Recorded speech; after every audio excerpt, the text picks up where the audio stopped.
नमस्कार दोस्तों, मैं राहुल मिश्रा और मैं आप सभी का एक बार फिर से स्वागत करता हूं। और रोज की तरह आज भी आपके लिए करंट अफेयर्स लेकर आ गया हूं और आज तारीख है 1 मई। आज के जो भी इंपॉर्टेंट करंट अफेयर्स हैं उसको फटाफट से डिस्कस कर लेते हैं। एक क्वेश्चन आपकी स्क्रीन पर है कि किसको कतर में भारत के अगले राजदूत के रूप में नियुक्त किया है।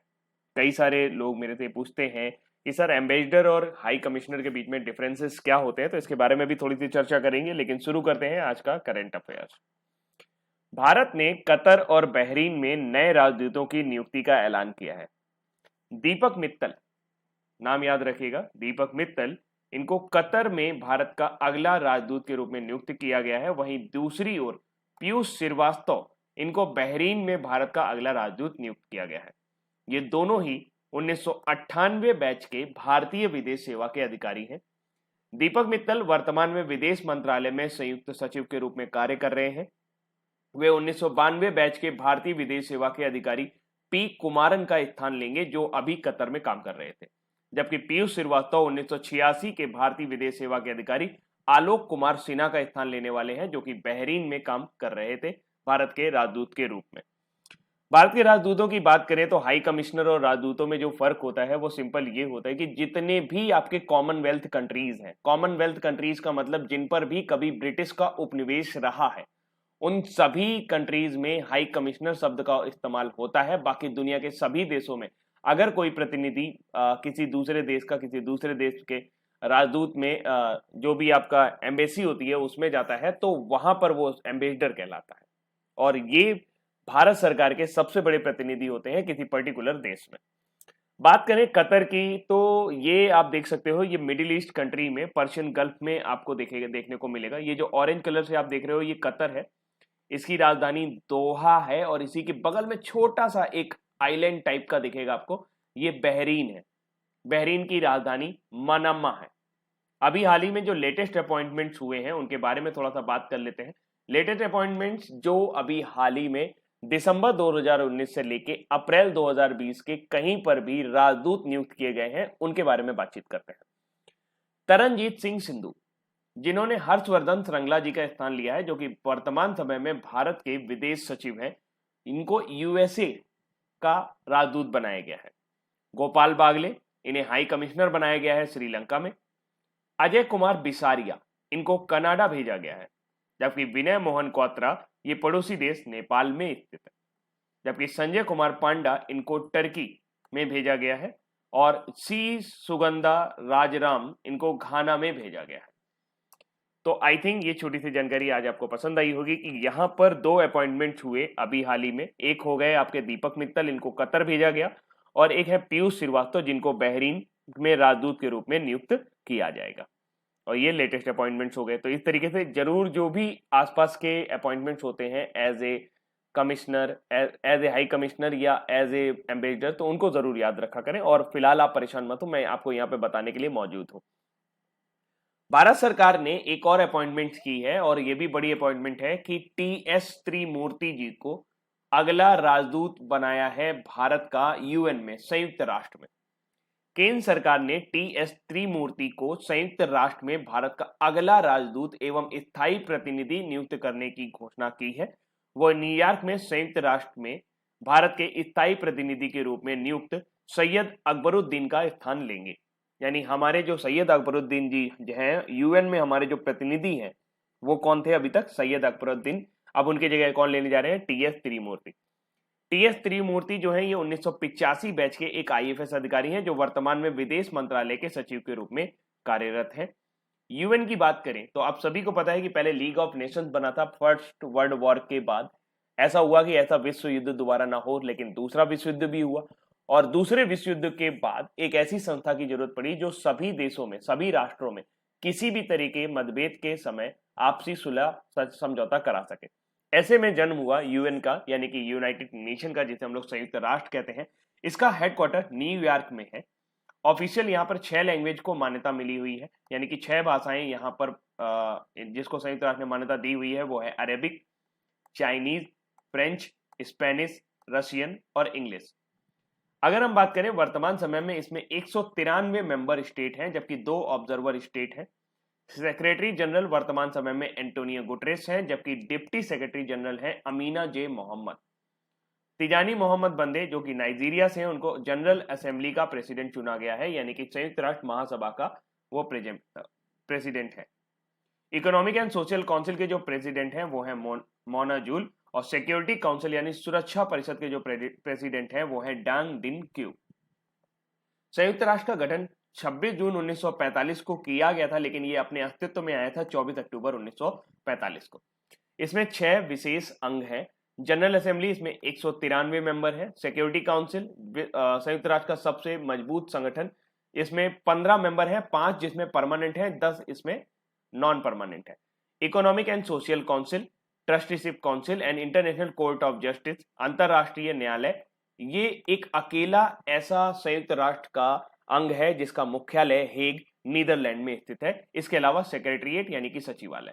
तो ये रही थोड़ी सी जानकारी यूएन के बारे में। और यूएन के बारे में जानकारी क्यों बताई, क्योंकि यूएन में अभी हाल ही में संयुक्त राष्ट्र के भारत के प्रतिनिधि होंगे टीएस त्रिमूर्ति, जो कि सैयद अकबरुद्दीन का स्थान लेंगे।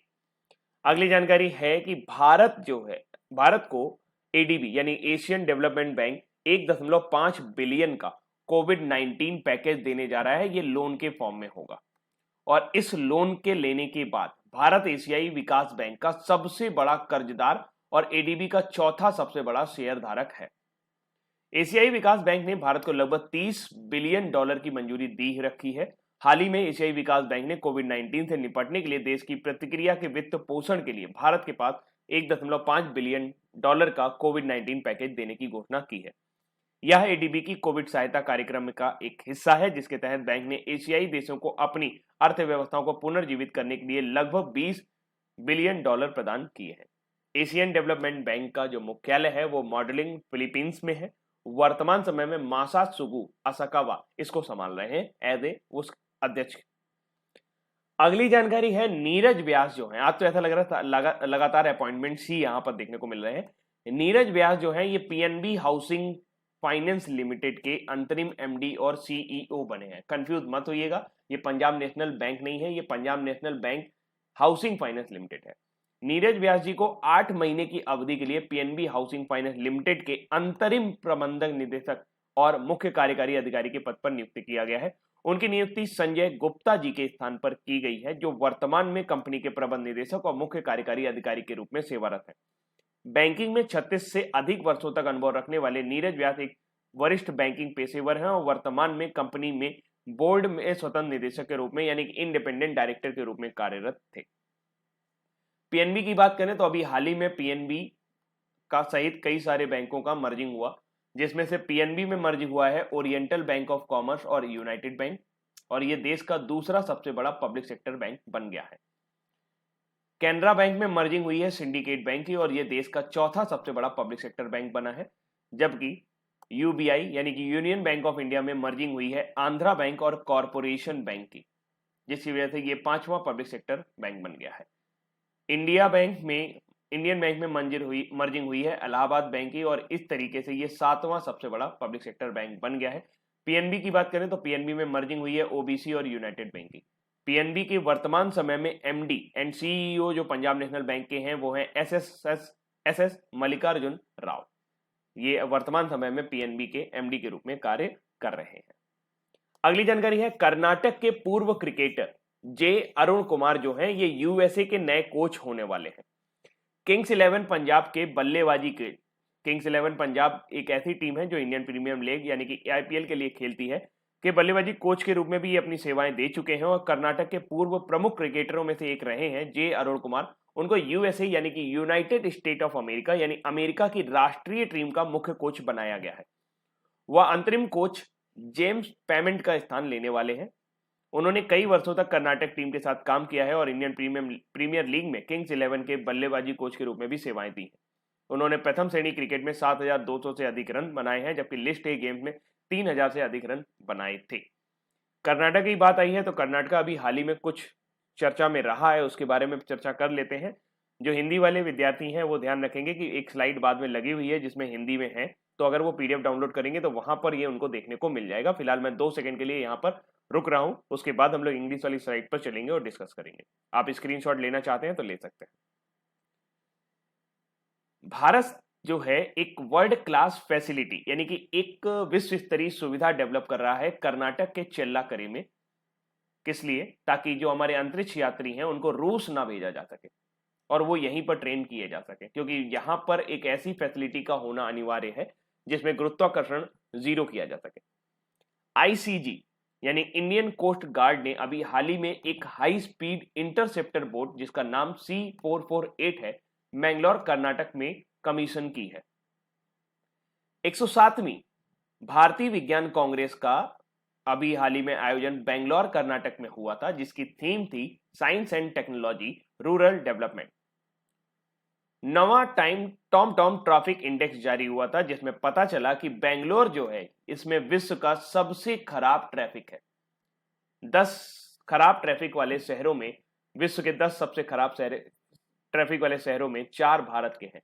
इसमें आपका मुंबई और पुणे और कोलकाता भी शामिल है, जिसमें से सबसे खराब ट्रैफिक जो है वो बेंगलोर का है। Indian scientist doctor Shakya Singh Sen को अभी हाल ही में उनकी टीम ने हाल ही में Merck young scientist award 2019 Karnataka में जीता है। मर्क यंग साइंटिस्ट अवार्ड उन साइंटिस्टों या उन वैज्ञानिकों को दिया जाता है जिन्होंने 10 साल से कम के अनुभव रखते हैं, मतलब उनको अभी 10 साल से ज्यादा अनुभव नहीं हुआ है, 10 साल से कम अनुभव है, लेकिन उनके अंदर एक बहुमुखी प्रतिभा है केमिकल के क्षेत्र में काम करने की। तो डॉक्टर साक्य सिंह सेन कर्नाटका से बिलोंग करते हैं और इस तरह से उन्होंने मर्क यंग साइंटिस्ट अवार्ड जीता है। किरण मजूमदार शाह ये भी बेंगलोर कर्नाटका से बिलोंग करती हैं और ये चौथी इंडियन है, यानी कि चौथी भारतीय हैं जिन्होंने इस साल जनवरी 2020 में ऑस्ट्रेलिया का हाईएस्ट सिविलियन ऑर्डर यानी कि नागरिक सम्मान ग्रहण किया था। बायोकॉन की संस्थापक हैं ये। कर्नाटका सीएम जी ने अभी हाल ही में, यानी कि कर्नाटक के मुख्यमंत्री ने अभी हाल ही में जन सेवक स्कीम लॉन्च की थी। इस स्कीम यानी इस योजना का, जन सेवक योजना का जो मेन मोटिव था लोगों के घरों तक सरकारी योजनाओं को पहुंचाना। और इस तरीके से यहां पर आपको बीएस येदियुरप्पा का पूरा नाम भी पढ़ने को मिल सकता है, बुक्का नकरे सिडा लिंगप्पा येदियुरप्पा। बीएस येदियुरप्पा ही ठीक है। मैंगलोर की एक महिला है एडलीन कैस्टेलिनो, जिन्होंने इस बार का मिस दिवा यूनिवर्स 2020 टाइटल जीता है। जो भी इस पेटेंट को जीतता है, पेजेंट को जीतता है, वही भारत की ओर से मिस यूनिवर्स की पेजेंट में यानी कि मिस यूनिवर्स की प्रतियोगिता में भाग लेता है। तो इस बार एडलीन कैस्टेलिनो जो कि कर्नाटक से है, मैंगलोर से है, वो भारत की तरफ से मिस यूनिवर्स प्रतियोगिता में भाग लेंगी। कर्नाटका सरकार ने अभी हाल ही में नमस्ते ओवर हैंडशेक नाम की एक स्कीम लॉन्च की थी ताकि वो कोविड-19 के प्रचार प्रसार को रोक सके। कैपिटल सिटी कर्नाटका की बेंगलुरु है। चीफ मिनिस्टर हैं बीएस येदियुरप्पा, बुक्का नकरे सिड्डा लिंगप्पा येदियुरप्पा। गवर्नर हैं वजुभाई वाला। स्टेट एनिमल भारतीय हाथी, state bird Indian roller, state tree Indian sandalwood यानी कि चंदन का पेड़, स्टेट फ्लावर निम्फिया निलंबो यानी जिसे हम लोटस यानी कि कमल का फूल भी कहते हैं। अब आप यहां पर स्क्रीनशॉट ले सकते हो और फिर उसके बाद हम चलते हैं आगे। दीपक अग्रवाल जी को अभी हाल ही में आईसीसी ने सारे क्रिकेट से 2 साल के लिए बैन कर दिया है। अंतरराष्ट्रीय क्रिकेट परिषद द्वारा दीपक अग्रवाल पर 2 साल के लिए क्रिकेट से संबंधित किसी भी गतिविधियों में हिस्सा लेने पर बैन लगा दिया है और यह बैन उन पर इसलिए लगाया गया है क्योंकि आईसीसी की एंटी करप्शन कोड का उल्लंघन किया है और उन्होंने इस आरोप को स्वीकार भी कर लिया है। अब दीपक 27 अक्टूबर 2021 के बाद ही क्रिकेट से संबंधित गतिविधियों में अपनी भागीदारी जारी रखने के लिए स्वतंत्र होंगे। दीपक अग्रवाल 2018 टी10 क्रिकेट लीग में सिंधी फ्रेंचाइजी के टीमों के मालिक में से एक थे और उन्होंने आईसीसी के अनुच्छेद 2.4.7 के उल्लंघन का आरोपी पाया गया है, जिसके अंतर्गत जांच में बाधा या देरी करना, उनके ऊपर मैच फिक्सिंग के आरोप थे और टीम फिक्सिंग के भी आरोप थे, जिसमें किसी भी दस्तावेज या अन्य जानकारी को छुपाना, छेड़छाड़ करना या नष्ट करना या जो जांच के लिए अहम हो सकता है, जिसे आईसीसी भ्रष्टाचार रोधी संहिता के तहत भ्रष्ट आचरण के सबूतों की खोज की जा रही हो। तो ऐसे में दीपक अग्रवाल जो है उनको आईसीसी ने 2 साल के लिए बैन कर दिया है। इंटरनेशनल क्रिकेट काउंसिल की अगर हम बात करें तो इसका मुख्यालय है दुबई, यूनाइटेड अरब अमीराट्स में। चेयरपर्सन वर्तमान समय में शशांक मनोहर है, जबकि सीईओ है मनु सहानी। इसका मोटो है क्रिकेट फॉर गुड, 15 जून 1909 को आईसीसी यानी इंटरनेशनल क्रिकेट काउंसिल की गठन हुआ था। वेटरन एक्टर ऋषि कपूर जी अब हमारे बीच नहीं रहे हैं। एक दिन पहले ही इरफान खान को हम लोगों ने खोया था और अब इरफान खान के एक निधन के एक दिन बाद 30 अप्रैल 2020 को ऋषि कपूर जी ने भी अलविदा कह दिया है। दो दिग्गज अभिनेताओं को गवा देना फिल्म इंडस्ट्री के लिए बहुत बड़ा झटका है। वे 67 साल के थे।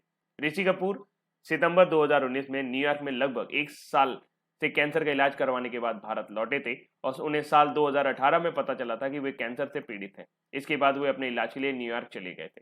ऋषि कपूर का जन्म 4 सितंबर 1952 को हुआ था। ऋषि कपूर एक भारतीय फिल्म अभिनेता, फिल्म निर्माता और निर्देशक थे।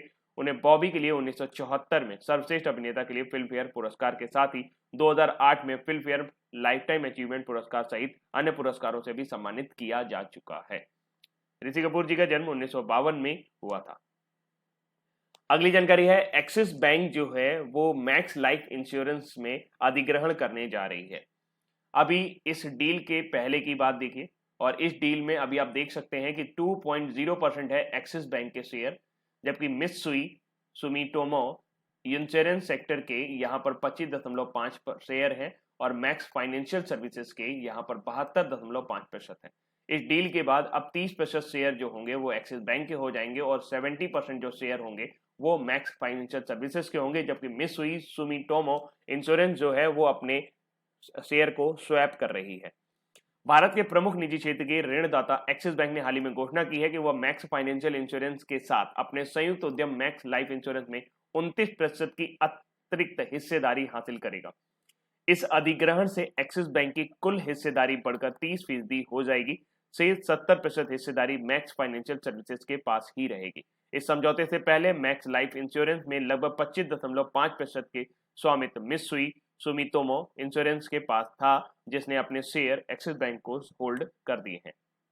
एक्सिस बैंक की बात करें तो एक्सिस बैंक का जो मुख्यालय है वो आपको मुंबई में देखने को मिलता है। वर्तमान समय में इसके सीईओ हैं अमिताभ चौधरी और एक्सिस बैंक में कई और सब्सिडरी चलती हैं। फिलहाल ये 1 जनवरी 2019 से उसके सीईओ हैं और ये axis bank is the third largest Indian bank offering the widest assortment of financial products. The bank has its head office in Mumbai, Maharashtra. It has a 4,800 branches, 70,801 ATMs and 4,917 cash recycles spread across the country and 31st March 2020 and 9 international offices. तो इस तरीके से axis bank जो है ये भारत का तीसरा सबसे बड़ा बैंक है। अगली जानकारी है, ब्रिटेन की जो सरकार है वो बाउंस बैक स्कीम लाने जा रही है। क्या होती है ये बाउंस बैक स्कीम? ब्रिटेन सरकार कोरोना वायरस की महामारी के लॉकडाउन के कारण संकट का सामना कर रहे छोटे कारोबारियों की मदद के लिए बाउंस बैक लोन स्कीम की शुरुआत की है। यह योजना 100% राज्य द्वारा वित्त पोषित होगी और इस योजना के तहत छोटे कारोबारी प्रथम 12 महीनों के लिए 2,000 पाउंड से लेकर 50,000 पाउंड तक के ब्याज मुक्त ऋण हेतु ऑनलाइन आवेदन कर सकते हैं। उल्लेखनीय है कि ब्रिटेन कोविड-19 महामारी के कारण जान गंवाने वाले राष्ट्रीय स्वास्थ्य सेवा कर्मियों के परिवार के लिए 60,000 पाउंड की बीमा योजना की घोषणा भी की है। ब्रिटेन में अब तक 1,61,000 से अधिक लोगों में कोरोना संक्रमण की पुष्टि हुई है। वहीं ब्रिटेन में इस महामारी से अब तक 23,000 लोगों की मौत हुई है। जो तस्वीर आप यहाँ पर देख रहे हैं ये है ऋषि सुनक, जिनको अभी हाल ही में ब्रिटेन का फाइनेंस मिनिस्टर बनाया गया था। फाइनेंस मिनिस्टर कह सकते हैं या उन्हें चांसलर ऑफ एक्सचेकर भी वहां की लैंग्वेज में कहा जाता है। तो ब्रिटेन सरकार लेके आई है बाउंस बैक स्कीम। जो भी छोटे कारोबारी हैं उनको 12 महीनों के लिए 2,000 पाउंड से लेके 50,000 पाउंड तक के वो लोन बिना ब्याज के हासिल कर सकते हैं। अब बारी है आज के हमारे न्यूज फटाफट की। आयुष्मान भारत दिवस मनाया गया 30 अप्रैल को। 30 अप्रैल को आयुष्मान भारत दिवस मनाया गया। आयुष्मान जो योजना है वो एक इस तरह की योजना है, जो भी आयुष्मान कार्ड धारक होंगे उनका एक तरह से बीमा योजना है। आप इसे मेडिक्लेम पॉलिसी के जैसा भी समझ सकते हैं। जिसके पास भी आयुष्मान कार्ड होता है उसको अस्पतालों में मुफ्त इलाज की सुविधा प्राप्त होती है। आयुष्मान भारत दिवस इज सेलिब्रेटेड ऑन 13 अप्रैल। ये 30 अप्रैल को मनाया गया है। इस डे का जो एम है, इसका जो मोटिव है वो ये है कि किसी तरीके से अफोर्डेबल मेडिकल फैसिलिटीज प्रोवाइड करना जो भी रिमोट एरिया है कंट्री के, यानी कि कंट्री में जहां पर भी गरीबी है और जो सही ढंग से हमारे टच में नहीं है, मुख्य जीवन धारा से टच में नहीं है, उनको वहां पर मेडिकल फैसिलिटी पहुंचाना। इसका फुल फॉर्म है ABPMJAY, यानी आयुष्मान भारत प्रधानमंत्री जन आरोग्य योजना। इसको हम नेशनल हेल्थ प्रोटेक्शन मिशन के रूप में भी जानते हैं। ये पीएम मोदी द्वारा 14 अप्रैल 2018 को 14 अप्रैल यानी कि हमारे बाबा साहब भीमराव अम्बेडकर जी की जयंती के दिन बीजापुर छत्तीसगढ़ से इसे लॉन्च किया गया था। ये एक इंपॉर्टेंट पॉइंट है। आयुष्मान भारत दिवस कब मनाया जाता है? 30 अप्रैल को। और ये कहां से शुरू किया गया था? बीजापुर छत्तीसगढ़ से। कब शुरू किया गया था? 14 अप्रैल 2018 को। इसके जरिए जो भी बेनिफिशियरी हैं उनको कैशलेस बेनिफिट मिलता है पब्लिक और प्राइवेट हॉस्पिटल में, यानी कि सरकारी और प्राइवेट निजी अस्पतालों में उनको कैश नहीं दिया जाता, लेकिन उनके पास एक कार्ड पहुंच जाता है जिसके जरिए वो डेबिट कार्ड या क्रेडिट कार्ड की तरह उसको इस्तेमाल कर सकते हैं और अपने हॉस्पिटल के बिल्स का भुगतान कर सकते हैं।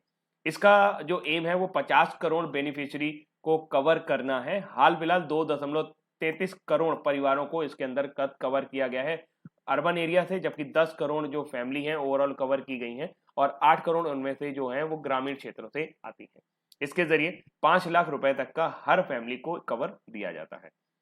अगली जानकारी है एमपी सरकार यानी मध्य प्रदेश सरकार ने इम्यूनिटी सिस्टम को बढ़ाने के लिए एक जीवन अमृत योजना शुरू की है। क्या है भाई ये जीवन अमृत योजना?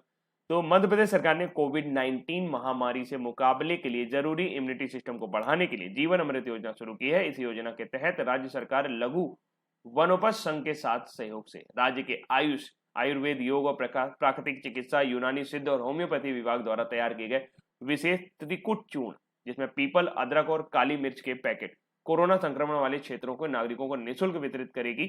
और इसके साथ ही राज्य के 1 करोड़ लोगों को 50 ग्राम के इन पैकेटों को वितरित करने का लक्ष्य रखा गया है। और जो भी इसका सेवन करेगा उनके अंदर इम्यूनिटी यानी कि रोग प्रतिरोधक क्षमता डेवलप हो जाएगी। मध्य प्रदेश के मुख्यमंत्री शिवराज सिंह चौहान, मध्य प्रदेश की राजधानी भोपाल, मध्य प्रदेश का राज्यपाल जो है वर्तमान समय में लालजी टंडन है। इंटरनेशनल जैज डे अभी हाल ही में 30 अप्रैल को मनाया गया है। 30 अप्रैल को दुनिया भर में इंटरनेशनल जैज डे मनाया जाता है।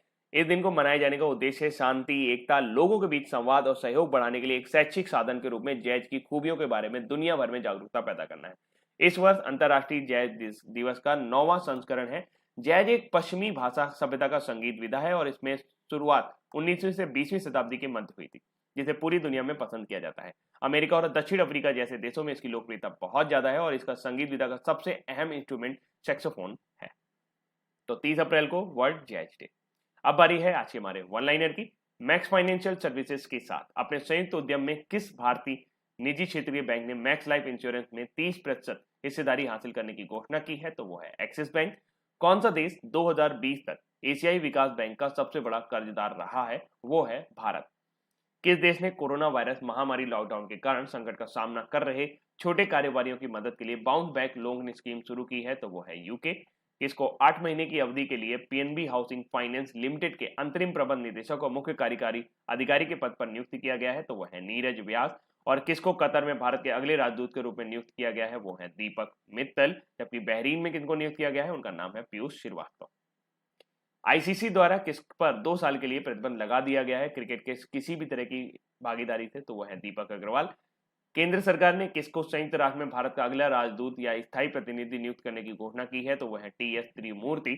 आयुष्मान भारत दिवस कब मनाया जाता है? 30 अप्रैल को। जबकि जैज दिवस कब मनाया जाता है? 30 अप्रैल को। किसको यूएसए की राष्ट्रीय टीम का मुख्य कोच बनाया गया है? तो वह है कर्नाटक के जे अरुण कुमार।